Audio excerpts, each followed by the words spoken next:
Question by Suleiman Khan, Birmingham, UK. What are the criteria that make a hadith sahih? What are the criteria for sahih hadith? There are basically 5 criteria for a hadith to be sahih. Number 1, the narrator should be of good character. That means he should be honest, he should be truthful, he should not lie, he should not cheat, he should be of good character. That is the first criteria. Number 2, he should be of very good memory, so that he can repeat what he has heard of the Prophet. Or according to Ibn Salah, it can also be that what he heard from the Prophet, he remembers it and he writes it down, and then if required, he can again read it. Even that's accepted. The second category is the memory should be very good. He can repeat it at any time, or at least remember it till the time he writes it. The third criteria for hadith to be sahih is that there should be a continuous chain of narrators. There should be consistency. I cannot say that I heard from my great-grandfather. If my great-grandfather died before I was born, how can I say I heard from my great-grandfather?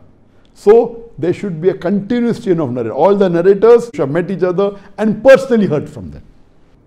The fourth criteria is that there should not be any flaw. I'll give you an example of a flaw.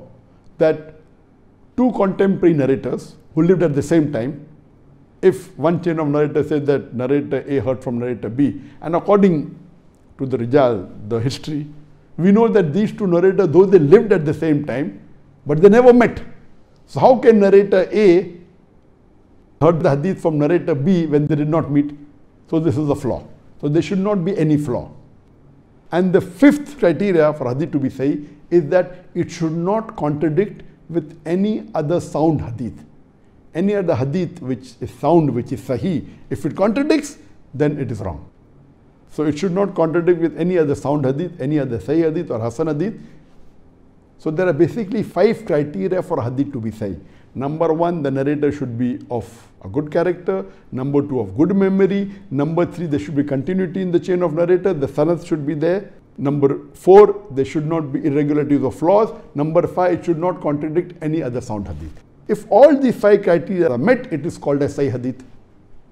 If there is a slight flaw in any of these, then the hadith becomes hasan, but it is accepted. It is maqbool.